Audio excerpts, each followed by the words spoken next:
नमस्कार साथियों, मैं राहुल आप सभी का स्वागत करता हूं के नर्सिंग क्लास के ऑनलाइन प्लेटफॉर्म में।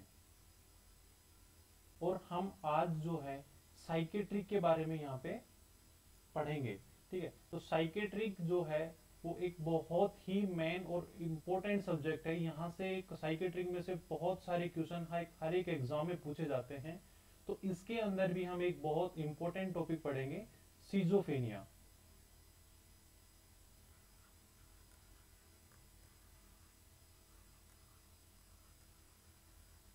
सीजोफेनिया, तो हम सीजोफेनिया के बारे में यहाँ पे हम बात करेंगे।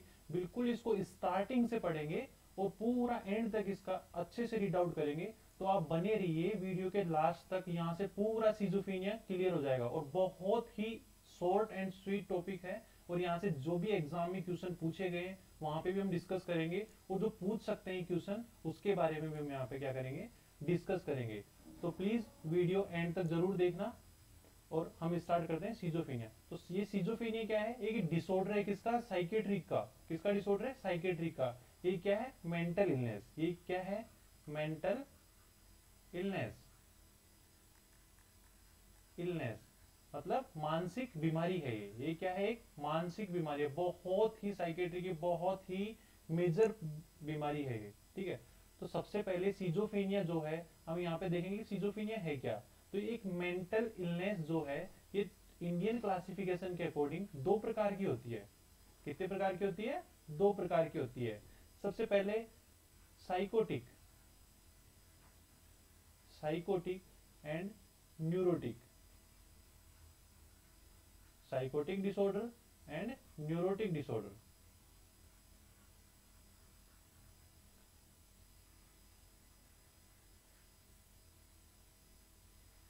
Psychotic disorder and neurotic disorder.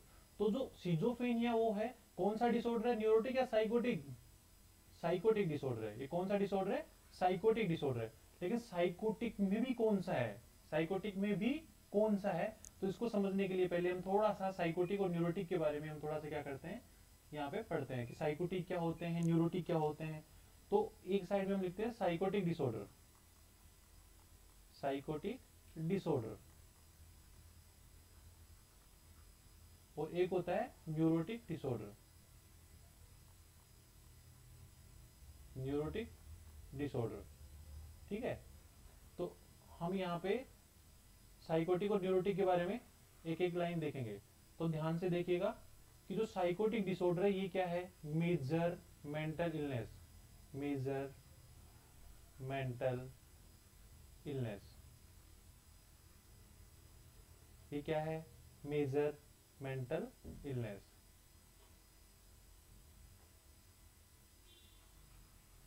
Psychotic क्या है? मेजर मेंटल इलनेस मतलब बहुत ही गंभीर बीमारी है ये क्या है? बहुत ही गंभीर बीमारी है।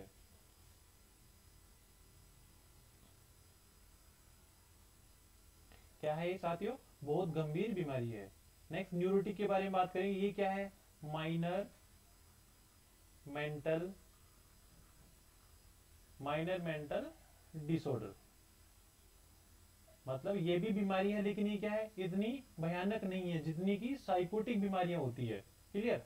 जितनी साइकोटिक बीमारियां भयंकर होती है उतनी न्यूरोटिक डिसऑर्डर भयंकर बीमारियां नहीं होती है। नेक्स्ट नेक्स्ट हम बात करते हैं कि साइकोटिक डिसऑर्डर के अंदर क्या होता है? बैड डिस्टरबेंस होता है। क्या डिस्टरबेंस होता है? बैड डिस्टरबेंस होता है। बैड डिस्टरबेंस, डिस्टरबेंस होता है मेजर या मोर, या मोर। मतलब बी से बिहेवियर, बी से क्या होगा? बिहेवियर। ए से अफेक्ट या इमोशंस या मूड। ठीक है, एंड टी से थॉट, टी से क्या होगा? थॉट। तो मतलब इसके अंदर जो है मोर डिस्टरबेंस होगा क्या, बैट, मतलब उसका बहुत ज्यादा डिस्टरबेंस होगा, बिहेवियर भी डिस्टरबेंस होगा, उसका मूड भी डिस्टरबेंस होगा, और उसके थॉट्स भी डिस्टरबेंस होंगे। तो हम इससे ये आइडिया लगा सकते हैं कि यदि ये ही डिस्टरबेंस हो गए बहुत ज्यादा, तो पर्सन की जो बॉडी है वो बिल्कुल क्या हो जाएगी, एकदम सेंसलेस हो जाएगी, मतलब वो कुछ भी कर सकता है, कुछ भी बोल सकता है ना, कुछ भी बिहेवियर शो कर सकता है, ठीक है, कुछ भी वो सोच सकता है, मतलब उसकी बॉडी पे कंट्रोल ही नहीं रहेगा ऐसे पेशेंट्स का, ठीक है। Next, minor mental illness. तो साथियों यहाँ पे भी क्या होता है, बैड डिस्टरबेंस होता है, लेकिन क्या होता है, less less disturbance of bad behaviour, emotions या मूड या अफेक्ट या थॉट, क्लियर। तो यहाँ पे भी क्या होता है, बैड डिस्टरबेंस होता है, लेकिन क्या होता है, लेस, मतलब इतना ज्यादा नहीं होता है, लेकिन होता है, ठीक है। नेक्स्ट हम बात करते हैं, नेक्स्ट हम बात करते हैं कि इसका जो मतलब ये किस कौन से कोजेस की वजह से होती है। तो ये जो है बायोलॉजिकल कोजेस की वजह से जनरेट होती है, बायोलॉजिकल कोजेस की वजह से ये बीमारियां होती है। कौन से कोजेस की वजह से, बायोलॉजिकल कोजेस की वजह से क्या होती है, ये बीमारियां डेवलप होती है। और ये इनको कौन कोज करता है, इनको क्या कारण है कि न्यूरोटिक बीमारियां जो होती है, इनको psycho social factor, psycho social factors हो गए, and socio cultural, socio cultural factors,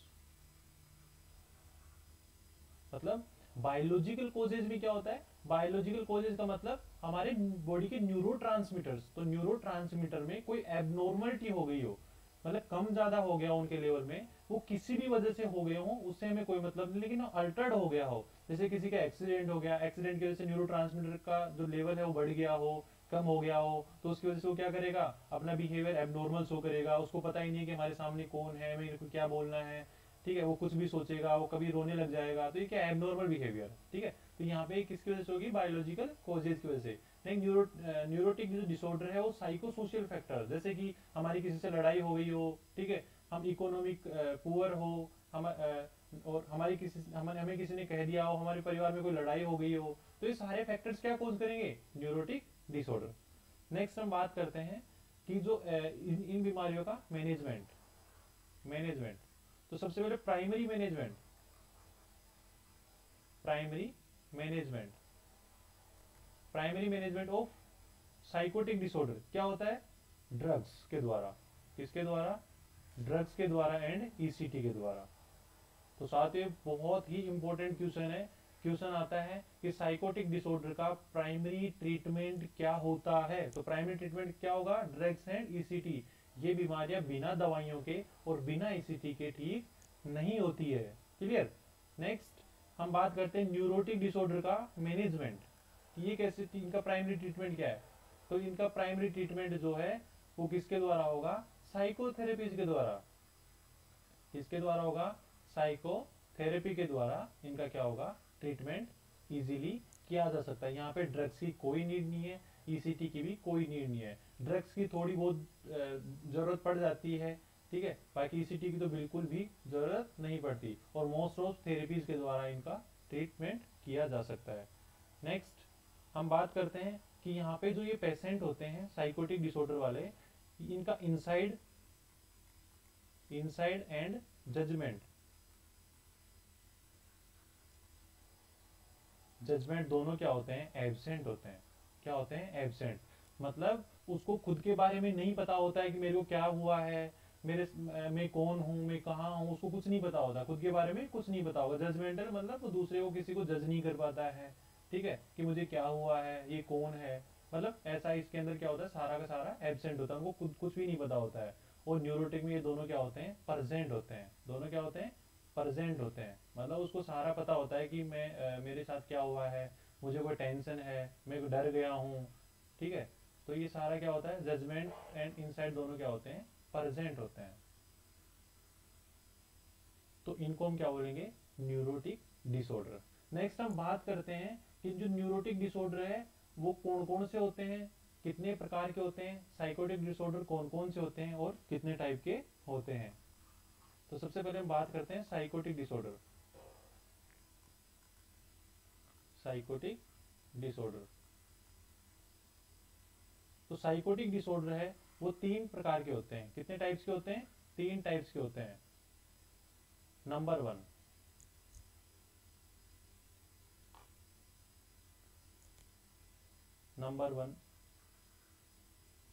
functional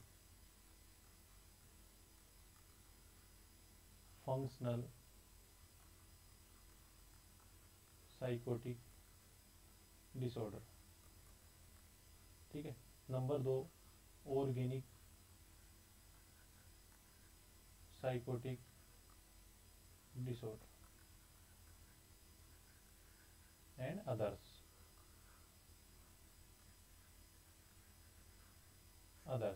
ठीक है।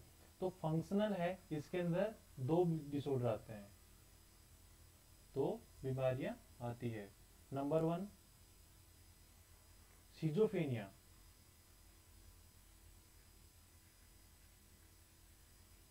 सिजोफ्रेनिया। और नंबर 2, इसके अंदर 3 बीमारियां आती है।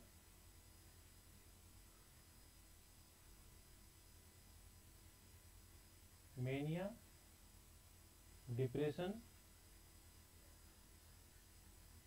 और बाइपोलर डिसऑर्डर, मतलब मूड डिसऑर्डर। ये तीनों कौन से होते हैं? Mood disorder.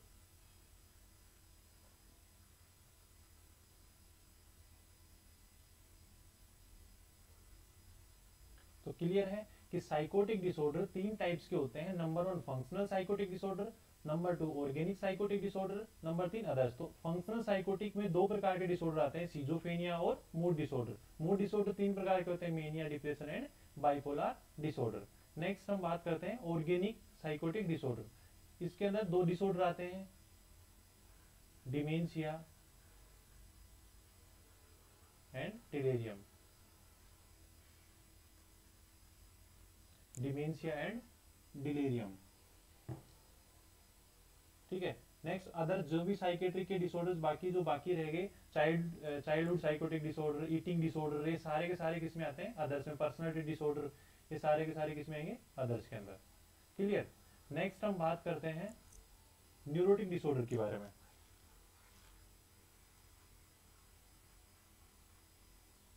Neurotic disorder,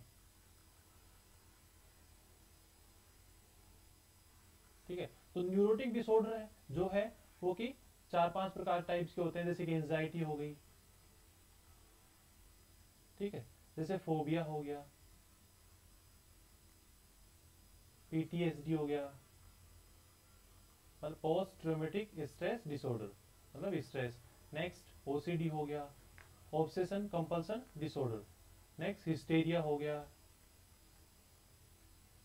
next हाइपोकोंड्रियासिस हो गया।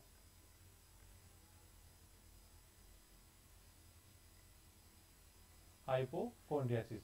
तो ये सारे के सारे क्या है? Neurotic disorder. मतलब एंजाइटी, हमें किसी ने कुछ कह दिया, ठीक है, हमारे से कुछ गलत हो गया, हमारी कोई एग्जाम देने जा रहे हैं, तो उसकी वजह से हमें क्या हो सकती है? एंजाइटी हो सकती है। और वहां पे हमें कोई भी, जैसे कि हम एग्जाम देने जा रहे हैं, तो हमारी हमें क्या हो रही है? एंजाइटी हो रही है। तो हमें थोड़ी देर हमारे पेरेंट्स ने बोला कि कोई बात नहीं, आराम से पढ़ो, इतना लोड मत लो, एग्जाम्स है तुम्हारे। तो वहां पे हमारी एंजाइटी क्या हो सकती है? रिड्यूस हो सकती है। मतलब साइकोथेरेपिस्ट के द्वारा एंजाइटी क्या हो सकती है? रिड्यूस हो सकती है। जैसे फोबिया है, हम किसी चीज से बार बार डर रहे हैं, तो डरने की वजह से हमें किसी कोई समझाएगा कि यहाँ पे कुछ नहीं है, हम बार बार वहां पे जाके एक्सपोजर होंगे, किसी के साथ में जाएंगे, तो हमारा डर भी क्या हो सकता है? खत्म हो सकता है। तो मतलब यहाँ पे कोई दवाइयों की जरूरत नहीं पड़ी, ना ही कोई ईसीटी की जरूरत पड़ी। तो यहाँ तक समझ में आया। तो इतना बताने का मेरा मतलब ये था कि जो सिजोफ्रेनिया जो है, वो क्या है? Functional psychotic disorder. सिजोफ्रेनिया क्या है? फंक्शनल साइकोटिक डिसऑर्डर है। कौन सा डिसऑर्डर है? Schizophrenia, functional psychotic disorder. तो बहुत बार एग्जाम में क्वेश्चन पूछा हुआ है कि सिजोफ्रेनिया किसका टाइप है? फंक्शनल साइकोटिक डिसऑर्डर का टाइप है। तो यहां तक समझ में आया क्या? आगे चलें तो हम स्टार्ट कर रहे हैं सिजोफ्रेनिया। तो साथियों ध्यान से पढ़ना है सिजोफ्रेनिया।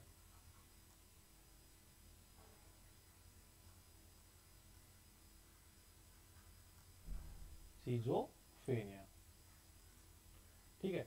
तो जो सिजोफ्रेनिया जो है ये एक क्या है, ग्रीक वर्ड है। ये क्या है, ग्रीक वर्ड। कैसा वर्ड है साथियों, Greek word. Greek word, two Greek word से क्या है, ये मिलके बना हुआ है। क्या क्या है, टू ग्रीक वर्ड से मिलके बना हुआ है। कितने ग्रीक वर्ड से, टू। तो कौन कौन से मिलके बना हुआ है, देखते हैं। सीजो, सीजो प्लस फेनिक, सीजो प्लस फेनिक।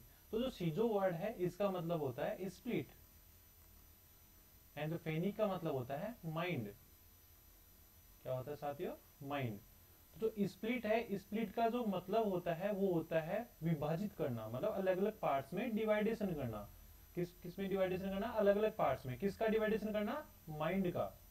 किसका डिवाइडेशन करना, माइंड का। मतलब इसके अंदर क्या होगा, हमारा जो ब्रेन है उसके अंदर वो जो न्यूरोट्रांसमीटर है वो इंक्रीज हो जाएंगे, और इंक्रीज होने की वजह से हमारे जो ब्रेन के फंक्शन है वो क्या हो जाएंगे, नॉर्मल से एबनॉर्मल होने लग जाएंगे। और एबनॉर्मल होंगे तो क्या होगा, हमारी बॉडी का जो बिहेवियर है, थॉट्स है, जो भी सारी चीजें हैं वो क्या होने लग जाएगी, एबनॉर्मल होना स्टार्ट हो जाएगी। तो क्लियर है, सिजोफ्रेनिया टू ग्रीक वर्ड से मिलकर बना हुआ है, सीजो प्लस फेनिक।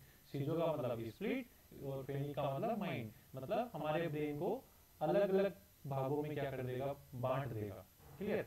नेक्स्ट नेक्स्ट हम स्टार्ट करते हैं कि जो सिजोफ्रेनिया जो है ये वर्ड किसने और कब दिया था। तो सिजोफ्रेनिया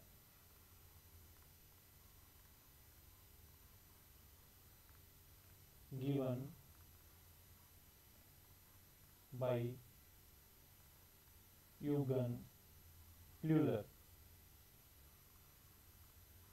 यूगन ब्लूलर नाम के साइंटिस्ट ने इसको दिया था। कब, 1908 के अंदर। बहुत बार क्वेश्चन पूछा हुआ है साथियों, बहुत बार क्वेश्चन पूछा हुआ है कि सिजोफ्रेनिया जो वर्ड है कब और किसने दिया था। तो कब किसने दिया था, यूगन ब्लूलर नाम के साइंटिस्ट ने 1908 में क्या किया था, इसको दिया था। नेक्स्ट हम बात करते हैं कि जो सिजोफ्रेनिया को पहले किस नाम से जाना जाता था। तो पहले सिजोफ्रेनिया को डेमेंशिया पेरिकोक्स, डेमेंशिया पेरिकोक्स के नाम से जाना जाता था। किसके नाम से जाना जाता था, डेमेंशिया पेरिकोक्स के नाम से जाना जाता था। और ये जो इसकी जो डिस्कवरी है वो किसने की थी, क्रिपलिन ने की थी। एमिल क्रिपलिन ने, एमिल क्रिपलिन ने कब की थी, 1887, मतलब 1887 के अंदर किसकी डिस्कवरी की थी, डेमेंशिया पेरिकोक्स। फिर इसको जो यूगन ब्लूलर जो है इसको वापस से डिस्कवरी करके सिजोफ्रेनिया नाम दिया था। कब, 1908 के अंदर। क्लियर। नेक्स्ट हम बात करते हैं कि world schizophrenia day, world schizophrenia day, world schizophrenia day कब मनाया जाता है, कब सेलिब्रेट किया जाता है। तो कब किया जाता है, 24 मई, 24 मई को क्या किया जाता है, सिजोफ्रेनिया डे सेलिब्रेट किया जाता है। नेक्स्ट हम बात करते हैं सिजोफ्रेनिया की डेफिनेशन की, सिजोफ्रेनिया क्या होता है। ठीक है, तो जो सिजोफ्रेनिया है इसकी डेफिनेशन की बात करते हैं कि सिजोफ्रेनिया में क्या डिस्टर्बेंस होता है, बैड डिस्टर्बेंस होता है। जो हमने पहले भी इसके बारे में बात किया था, क्या डिस्टर्बेंस होता है, bad disturbance.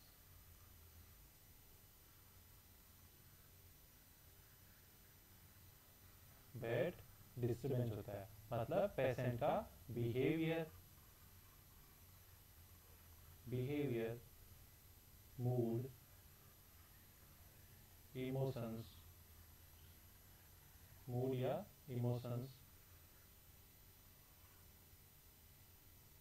And last one is thoughts, thought disturbance होगा। तो क्या डिस्टर्बेंस होगा सिजोफ्रेनिया में, बिहेवियर डिस्टर्बेंस होगा पेशेंट का, मूड डिस्टर्बेंस होगा पेशेंट का, एंड थॉट का क्या होगा वहां पे, डिस्टर्बेंस होगा। Clear.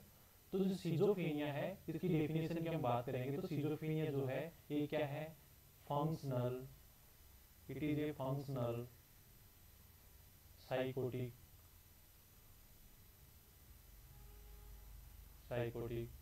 Disorder.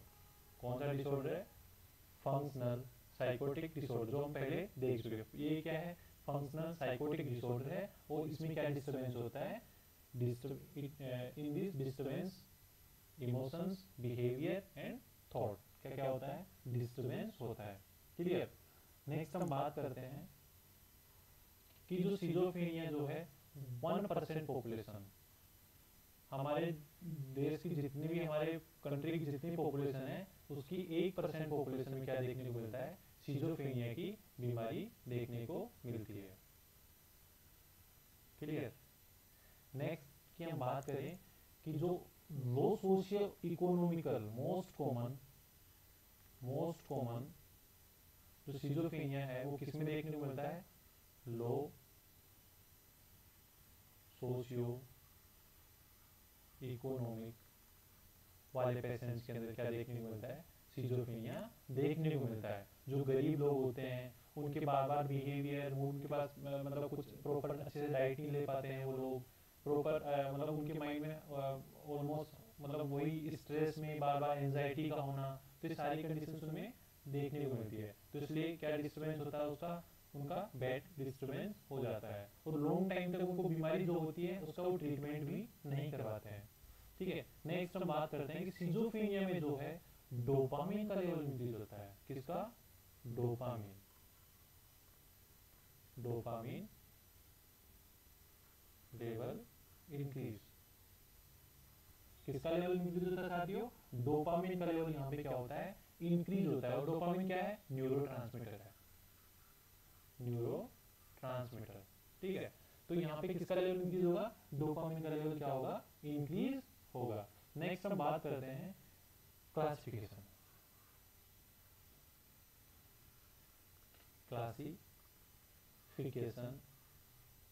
Of schizophrenia according to ICD-10। Clear. तो सिजोफ्रेनिया का जो क्लासिफिकेशन है ICD-10 के अकॉर्डिंग किसमें क्लासिफाइड किया गया था, तो F22 F29 वाले जो चैप्टर है इसके अंदर जो है सिजोफ्रेनिया को डिस्क्राइब किया गया था, क्लासिफाइड किया गया था। वो इसके अंदर भी किसमें किया गया था, F20.0 F20.1 F20.2 F20.3 F20.4 F20.5 F20.6 F20.8 eight F20.9। तो इस तरीके से इसको क्या किया गया था, डिस्क्राइब किया गया था। तो इसको याद रखने के लिए हम याद करेंगे PHC मतलब primary health centre, UP Uttar Pradesh में भी है, RS राजस्थान स्टेट में भी है, एंड ओवरऑल यूनिवर्स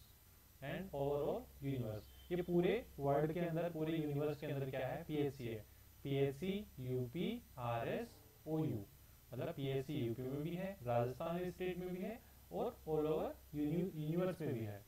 ठीक है, या अदर यूनिवर्स भी बोल सकते हैं, अदर यूनिवर्स में भी है। ठीक है। तो पी से क्या आएगा, paranoid schizophrenia, paranoid schizophrenia.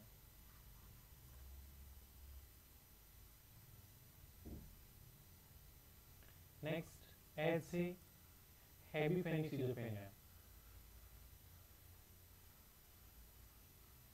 Hebephrenic schizophrenia. Next C से केटाटोनिक सिजोफ्रेनिया,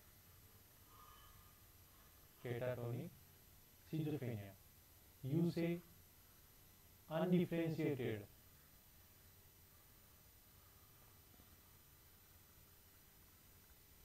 डिफरेंशिएटेड सिजोफ्रेनिया।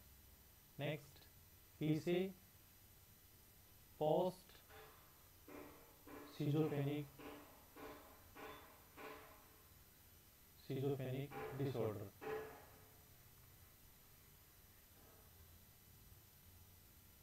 और आर से residual schizophrenia, residual schizophrenia. Next ऐसे सिंपल सिजोफ्रेनिया।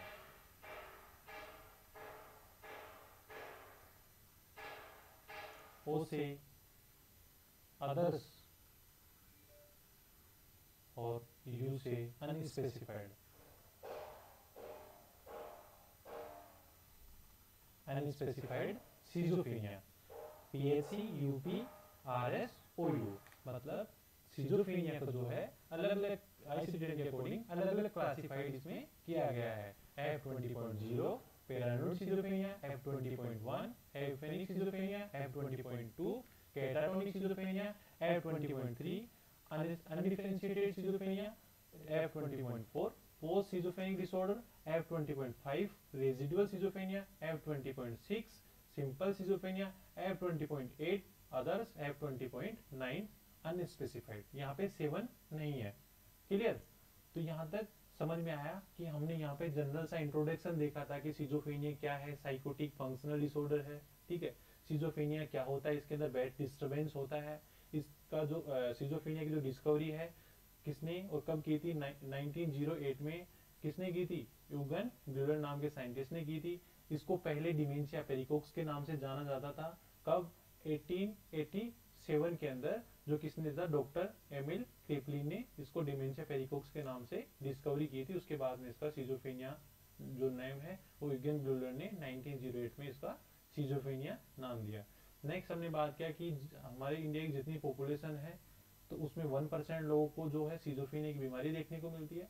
नेक्स्ट हमने देखा कि मोस्ट कॉमन जो सोशियो इकोनॉमिक पुअर जो लोग होते हैं उनके अंदर देखने को मिलता है।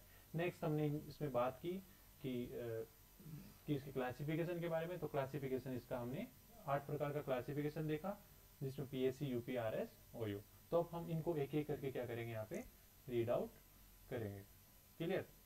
तो यहाँ तक समझ में आया सभी को? आगे चले तो हमने पढ़ा definition of schizophrenia and classification of schizophrenia. तो सबसे पहले हम स्टार्ट करते हैं क्लासिफिकेशन के अंदर। नंबर 1 कौन सा, paranoid schizophrenia. Paranoid schizophrenia,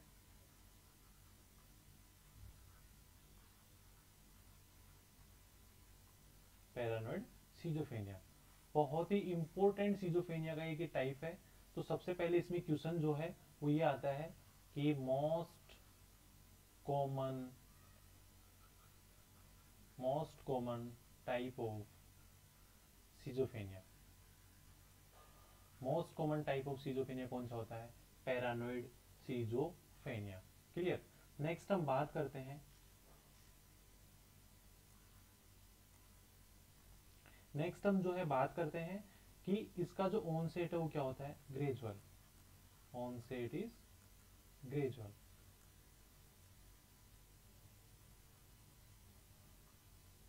most of time. Clear? मतलब इसका जो ये बीमारी जो है ये धीरे धीरे क्या होती है, डेवलप होती है, एक साथ नहीं होती है। क्या होती है, धीरे धीरे क्या होती है, ये डेवलप होती है। ठीक है, नेक्स्ट हम बात करते हैं कि जो ये बीमारी है वो 30 से 50 ईयर एज ग्रुप में देखने को मिलती है। 30 से 50 ईयर वाले एज ग्रुप में ये बीमारी देखने को मिलती है। नेक्स्ट हम बात करते हैं क्लिनिकल फीचर्स की। ठीक है, कि ऐसे पैरानोइड सिजोफ्रेनिया वाले जो पेशेंट होते हैं उनकी क्या क्या विशेषताएं होती हैं, उनमें क्या क्या देखने को मिलता है। क्लियर? तो सबसे पहले जो है ऐसे पेशेंट्स के अंदर जो है वो सस्पेंसियसनेस देखने को मिलेगा।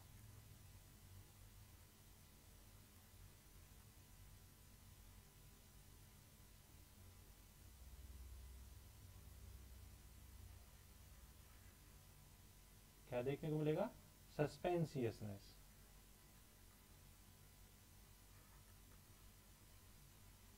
सस्पेंसियसनेस देखने को मिलेगा। मतलब ऐसे पेशेंट सस्पेंस में रहेंगे, ठीक है, उसको कुछ भी पूछे कुछ भी बोले तो क्या रहेंगे, हमेशा सस्पेंस में रहेंगे। नेक्स्ट नेक्स्ट और क्या विशेषताएं देखने को मिलेगी इनके अंदर ऑडिटरी हेल्यूसिनेशन देखने को मिलेगा। ऑडिटरी हेल्यूसिनेशन, ऑडिटरी हेल्यूसिनेशन देखने को मिलेगा। बहुत बार एग्जाम में क्वेश्चन पूछा हुआ है कि ऑडिटरी हेल्यूसिनेशन कौन से टाइप के सिजोफ्रेनिया में देखने को मिलती है। तो कौन से टाइप की सिजोफ्रेनिया में देखने को मिलेगी, पैरानोइड सिजोफ्रेनिया। नेक्स्ट नेक्स्ट एक और क्लिनिकल फीचर्स होता है इसका बहुत इंपॉर्टेंट, कि ऐसे पेशेंट्स के अंदर जो है delusion delusion of persecution,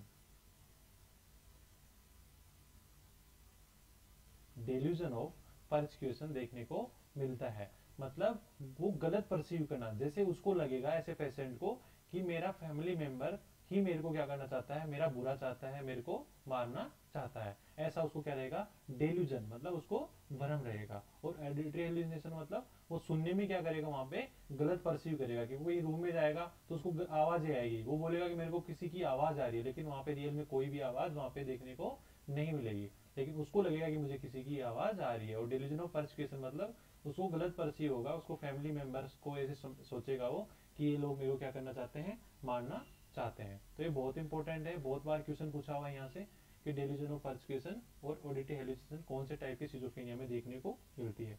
next हम बात करते हैं कि जो पैरानोइड सिजोफ्रेनिया वाले जो पेशेंट है उनके अंदर हाइपोकॉन्ड्रियल हाइपोकॉन्ड्रियल डेल्यूजन देखने को मिलता है। हाइपोकॉन्ड्रियल डेल्यूजन भी देखने को मिलता है। हाइपोकॉन्ड्रियल डेल्यूजन का मतलब होता है कि हाइपोकॉन्ड्रियासिस, जो हमने पढ़ा है कि मतलब पेशेंट को ऐसा भ्रम होगा कि मेरे को क्या है, कोई मेजर इलनेस है, लेकिन डॉक्टर मेरे को बता नहीं रहा है, ठीक है, डॉक्टर ही क्या है, पागल है, इसको कुछ नहीं आता है, लेकिन मेरे को क्या है, एक बहुत ही बड़ी मेजर प्रॉब्लम है, ठीक है। तो फिर क्या करेगा, फ्रीक्वेंटली डॉक्टर वहां पे वो चेक करेगा। नेक्स्ट बहुत important, ECT is effective, ECT is effective. Paranoid schizophrenia में ईसीटी क्या होती है, इफेक्टिव होती है। ईसीटी क्या होती है, इफेक्टिव होती है। तो ये भी क्वेश्चन आता है कि ईसीटी कौन से टाइप की सिजोफ्रेनिया में इफेक्टिव होती है, तो किसमें होगी, पैरानोइड सिजोफ्रेनिया के अंदर। तो क्लियर है, यहाँ हमने 4-5 बातें इंपॉर्टेंट है जो हमने यहाँ पे की है पैरानोइड सिजोफ्रेनिया में, कि जो पैरानोइड सिजोफ्रेनिया है वो एक मोस्ट कॉमन टाइप है किसका, सिजोफ्रेनिया का। इसका ऑनसेट इज ग्रेजुअल, मतलब ये बीमारी धीरे धीरे डेवलप होती है। ये 30 से 50 ईयर वाले एज ग्रुप में ये बीमारी देखने को मिलती है। नेक्स्ट हमने बात की कि इसके क्लिनिकल फीचर्स में क्या होता है, इसमें ऑडिटरी हेलुसिनेशन देखने को मिलता है, डेल्यूजन ऑफ परसिक्यूशन देखने को मिलता है, डेल्यूजन ऑफ हाइपोकॉन्ड्रियल देखने को मिलता है। तो ये 3 मेन फीचर्स यहाँ पे देखने को मिलते हैं। एक सस्पेंसियसनेस भी यहाँ पे देखने को मिलेगा। Next is ECT is effective. यहाँ वाले पेशेंट में क्या देखने को मिलेगा, ईसीटी बहुत इफेक्टिव होगी, बहुत नहीं ओनली इफेक्टिव। बहुत इफेक्टिव किसमें होती है, कैटाटोनिक के अंदर। यदि पैरानोइड कैटाटोनिक में डिफरेंस पूछा जाएगी, इनके अंदर मोस्ट इफेक्टिव ईसीटी किसमें देखने को मिलेगी, कैटाटोनिक सिजोफ्रेनिया के अंदर देखने को मिलेगी। क्लियर। तो नेक्स्ट हम बात करते हैं number 2 type, हैबीफेनिक।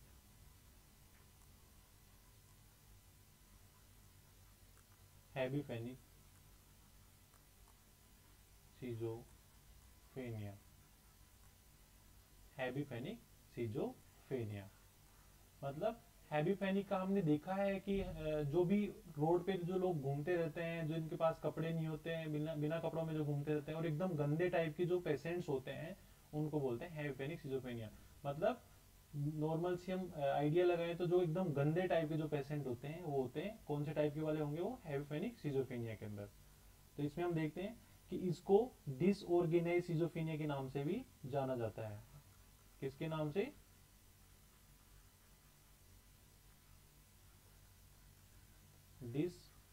Disorganised schizophrenia.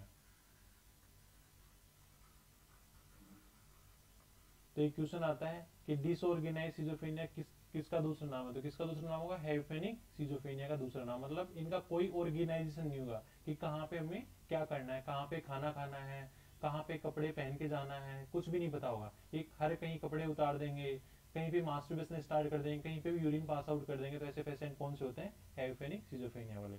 Next हम बात करते हैं इनका ग्रेजुअल इज ऑनसेट, मतलब ये बीमारी भी क्या होती है? धीरे धीरे डेवलप होती है। नेक्स्ट हम बात करते हैं कौन से एज ग्रुप को ये इफेक्ट करती है, तो 20 से 25 ईयर वाले एज ग्रुप में ये मोस्ट ऑफ ज्यादा देखने को मिलती है।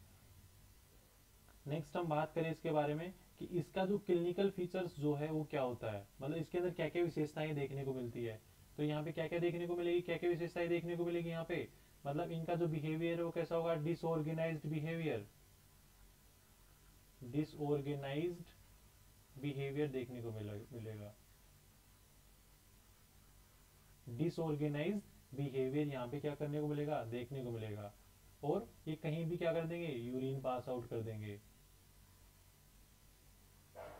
यूरिन पास आउट ये क्या कर देंगे? कहीं पे भी ये कर सकते हैं। नेक्स्ट और क्या देखने को मिलेगा यहाँ पे? Disorganised speech, behaviour and speech, इनको नहीं पता कि कहाँ पे क्या बोलना होगा, ये कहीं पे भी कुछ भी बोल सकते हैं, ठीक है। नेक्स्ट और क्या क्या विशेषताएं होती हैं इनकी? ये कहीं पे भी क्लोथ्स क्या कर देते हैं? उतार सकते हैं। रेसिस्ट टू क्लोथ, ये कहीं पे भी मास्टरबेशन करना स्टार्ट कर सकते हैं, ऐसे पेशेंट कहीं पे मास्टरबेशन स्टार्ट कर देंगे। नेक्स्ट खाना भी किससे खाएंगे? पूरे फिंगर से, ठीक है, पूरे हाथ से ही क्या करेंगे? खाना खाना स्टार्ट करेंगे, मतलब तो ऐसे पेशेंट्स को हम क्या करेंगे? क्या बोलेंगे? हैवीफेनिक सिजोफ्रेनिया। तो यहाँ पे क्या होगी? Prognosis is not good, prognosis is not good. ऐसे पेशेंटों का ठीक होना बहुत क्या होता है? बहुत रेयर होता है कि ठीक हो भी सकते हैं और ना भी होए। Next ECT is not effective, ECT is not effective. तो क्लियर है, यहाँ तक हमने बात की हैवीफेनिक सिजोफ्रेनिया की, कि हैवीफेनिक सिजोफ्रेनिया जो है वो क्या है? ऑनसेट इज ग्रेजुअल, ये भी क्या होता है? धीरे धीरे डेवलप होता है। इसका दूसरा नाम क्या है? डिसऑर्गेनाइज्ड सिजोफ्रेनिया भी इसका दूसरा नाम है। नेक्स्ट हमने बात किया कि ये 20 से 25 ईयर वाले एज ग्रुप में ये ज्यादा देखने को मिलता है। नेक्स्ट हमने बात किया कि इसके क्लिनिकल फीचर्स में क्या देखने को मिलेगा? Disorganised behaviour, disorganised speech, resist to cloth and और masturbation at inappropriate areas, eating fingers. तो ये सारी क्या है? इसके अंदर विशेषताएं देखने को मिलेगी। और इसका प्रोग्नोसिस क्या होता है? गुड नहीं होता है। इसका ट्रीटमेंट प्रॉपर, मतलब ठीक, ये पेशेंट बहुत कम होता है कि ठीक हो जाए। And ECT is not effective, इसमें ईसीटी इफेक्टिव नहीं होती है। क्लियर? तो नेक्स्ट हम बात करते हैं नंबर 3 टाइप की, जो कि बहुत इंपॉर्टेंट है, केटाटोनिक सिजोफ्रेनिया। कौन सा वाला पार्ट? केटाटोनिक।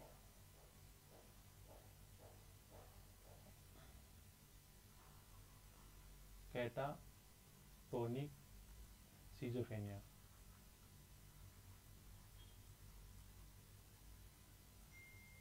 Very important. कैटाटोनिक जो सिजोफ्रेनिया है ये क्या होता है? एक्यूट या सडन, एक्यूट या सडन। तो ये क्वेश्चन आता है यहाँ से सीधा ही, सडन, कि ऐसा कौन सा सिजोफ्रेनिया जो एक्यूट या सडन देखने को मिलता है? तो कौन सा होगा? Catatonic schizophrenia. नेक्स्ट है 15 से 25 ईयर वाले एज ग्रुप में ये देखने को मिलेगा। नेक्स्ट हम बात करें कि कैटाटोनिक जो सिजोफ्रेनिया है ये क्या, मतलब इसके अंदर क्या डिस्टर्बेंस होगा? मोटार डिस्टर्बेंस, मोटार डिस्टर्बेंस, मतलब मोटार डिस्टर्बेंस का मतलब उसकी मतलब बोलने का तरीका, उसका काम करने का तरीका, जो भी डेली रूटीन में जो बिहेवियर करता है वो सारी क्या हो जाएगी? उसकी डिस्टर्बेंस हो जाएगी। चलना, बोलना, खाना पीना, वो सारी क्या हो जाएंगे? उसके डिस्टर्बेंस हो जाएगा। और क्या देखने को मिलेगा इसके अंदर? प्रोग्नोसिस इसका क्या है? गुड, प्रोग्नोसिस इज गुड, ठीक है। नेक्स्ट हम बात करते हैं ECT is very very effective, very effective. तो ये बहुत बार क्वेश्चन पूछा होगा कि सबसे ज्यादा ईसीटी किसमें इफेक्टिव होती है? तो किसमें होगी? कैटाटोनिक सिजोफ्रेनिया के अंदर। क्लियर? और ये कैसा सिजोफ्रेनिया? एक्यूट और सडन, ये अचानक से एकदम से क्या होगा? ये डेवलप होता है। क्लियर? नेक्स्ट ये है 2 टाइप का होता है। कितने टाइप का होता है? दो टाइप का ये सिजोफ्रेनिया होता है। Number one, catatonic stupor. Number दो, catatonic excitement. Catatonic stupor and catatonic excitement. तो केटाटोनिक स्टूपर मतलब साइलेंट, म्यूट। ऐसे पेशेंट एकदम क्या होंगे, साइलेंट होंगे, म्यूट होंगे, कुछ भी नहीं बोलेंगे। उसकी मसल्स टोन जो है मतलब वैक्सी फ्लेक्सिबिलिटी देखने को मिलेगी इसके अंदर, वैक्सी फ्लेक्सिबिलिटी, वैक्सी फ्लेक्सिबिलिटी यहाँ पे देखने को मिलेगा। मतलब मसल टोन्स वहां पे क्या हो जाएंगे, इसके लॉस हो जाएंगे। Next, mask like face, mask like face मतलब ऐसे पेशेंट ऐसे दिखेंगे सो में कि यहाँ पे क्या बैठा है, इसकी कोई डमी है, ठीक है। तो ऐसा ही क्या देखने को मिलेगा, बिल्कुल उसकी कोई भी एक्टिविटी नहीं होगा, चुपचाप बैठा रहेगा, अकेला बैठा रहेगा। उसकी मसल टोन जो भी वो काम करेगा वो काम भी नहीं कर पाएगा, कहीं उठ के भी नहीं जाएगा। मास्क लाइक यहाँ पे फेस देखने को मिलेगा, ठीक है। और डिप्रेशन लाइक बिहेवियर शो करेगा यहाँ पे, ठीक है। Depression like behaviour, depression like behaviour वहां पे क्या करेगा, शो करेगा, ठीक है। और क्लोथ्स के अंदर ही वो क्या कर देगा, क्लोथ्स के अंदर ही यूरिन पास आउट करेगा, ठीक है। और स्टूल पास आउट क्या करेगा, ये क्लोथ्स के अंदर ही कर देते हैं। तो ऐसे पेशेंट्स को हम क्या बोलते हैं, catatonic stupor. Next, catatonic excitement. Catatonic excitement मतलब एक्सेसिव पर्पसलेस एक्टिविटी, मतलब बिना मतलब की वो क्या करेंगे, फालतू की एक्टिविटी करेंगे, जैसे ज्यादा बोलना, ठीक है। और मतलब कुछ भी एंगर मतलब क्या हो गए, एंगर, एग्रेसिव पेशेंट, एग्रेसिव देखने को मिलेगा यहाँ पे। ये पेशेंट कैसे होंगे, एग्रेसिव, किसी को भी हार्म पहुंचा सकते हैं, ठीक है। किसी को क्या पहुंचा सकते हैं, ये हार्म पहुंचा सकते हैं, किसी को मार सकते हैं, किसी को पीट सकते हैं, ठीक है, वहां पे पता भी नहीं लगेगा। नेक्स्ट, और पेशेंट किसी पे भी अटैक कर सकते हैं। तो ऐसे पेशेंट्स को हम क्या बोलेंगे, केटाटोनिक एक्साइटमेंट। तो यहाँ तक क्लियर है। हमने पढ़ा केटाटोनिक सिजोफ्रेनिया। तो केटाटोनिक सिजोफ्रेनिया में हमने देखा कि ये क्या है, एक्यूट एंड ऑनसेट। ये 15 से 25 एज ग्रुप में ये देखने को मिलता है। ईसीटी बहुत इफेक्टिव होती है। और ये दो प्रकार का होता है, केटाटोनिक स्टूपर और केटाटोनिक एक्साइटमेंट। केटाटोनिक स्टूपर जो है मतलब साइलेंट एंड म्यूट, वो बिल्कुल साइलेंट रहेंगे, उसको हम कुछ भी बोलेंगे तो प्रॉपर जवाब भी नहीं देंगे, ठीक है। वैक्सी फ्लेक्सिबिलिटी देखने को मिलेगी, मतलब मसल टोन उसकी लॉस देखने को मिलेगी, एकदम डमी के जैसे वो दिखेगा, मास्क लाइक फेस। वो डिप्रेशन जैसा बिहेवियर शो करेगा, क्लोथ्स में ही वो urine and stool pass out करेंगे। तो ऐसे पेशेंट्स को क्या बोलेंगे, केटाटोनिक स्टूपर। तो केटाटोनिक एक्साइटमेंट मतलब उसकी सारी एक्टिविटी का क्या होना, इंक्रीज होना, मसल टोन इंक्रीज होना, पर्पसलेस एक्टिविटी ज्यादा करना, एग्रेसिव होना, ठीक है, किसी को वॉयलेंस पहुंचाना, हार्म पहुंचाना, हाइपर एक्टिविटी शो करेगा। क्या शो करेगा, हाइपर एक्टिविटी, हाइपर एक्टिविटी। तो क्लियर है यहां तक। नेक्स्ट हम बात करते हैं अनडिफरेंशिएटेड,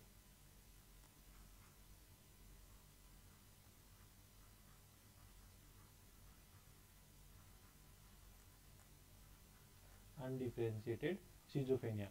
ऐसा सिजोफेनिया जो कि इसके जैसे की टाइप है कि ये इसमें डिफरेंस नहीं कर पाएंगे कि ये हेमिफेनिक सिजोफेनिया का पेशेंट है, केटाटोनिक का पेशेंट है, या पैरानोइड का पेशेंट है। तो हम जो सिजोफेनिया के टाइप्स वाले हैं तो उनको डिफरेंशिएट ही नहीं कर पाएंगे। क्यों नहीं कर पाएंगे, क्योंकि इनके अंदर सिमिलर सिम्टम्स देखने को मिलेगा।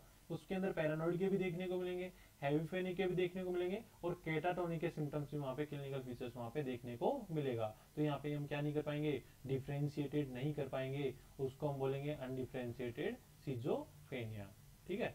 नेक्स्ट हम बात करते हैं residual schizophrenia.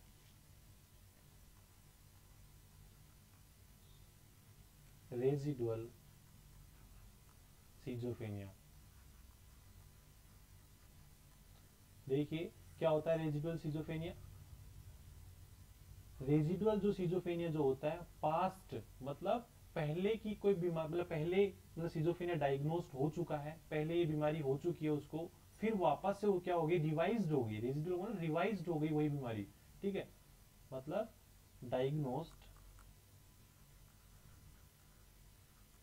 Diagnosed as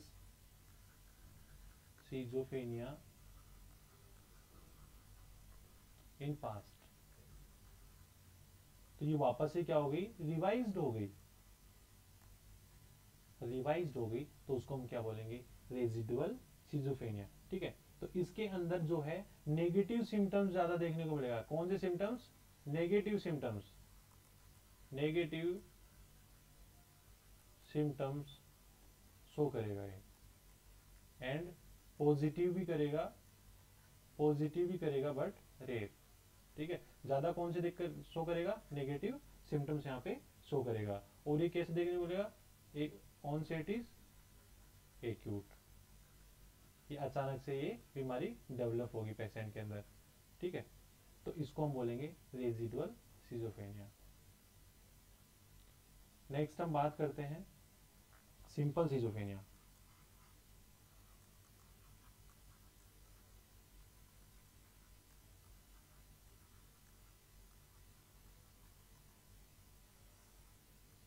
simple schizophrenia ये 15 से 15 टू 20 ईयर वाले एज ग्रुप में ये देखने को मिलेगा।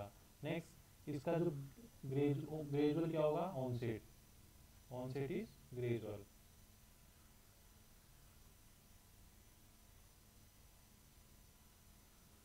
ऑनसेट इज ग्रेजुअल, ये बीमारी क्या होगी, धीरे धीरे स्टार्ट होगी, और इसके अंदर डेल्यूजन देखने को मिलेगा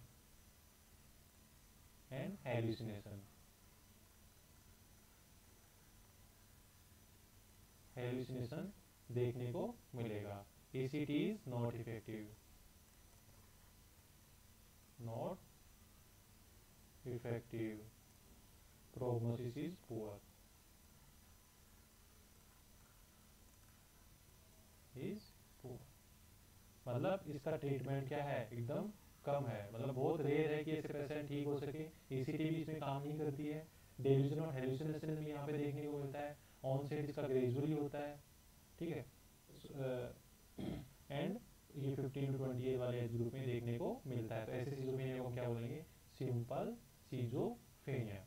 तो यहाँ तक क्लियर है, समझ में आया सारा का सारा, आगे चले, ठीक है। तो आगे हम बात करेंगे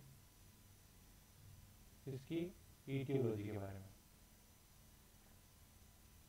जो कि हम नेक्स्ट क्लास में इसका क्या करेंगे, डिस्कस करेंगे इसकी ईटियोलॉजी की, ठीक है। तो दोस्तों यहाँ तक समझ में आया।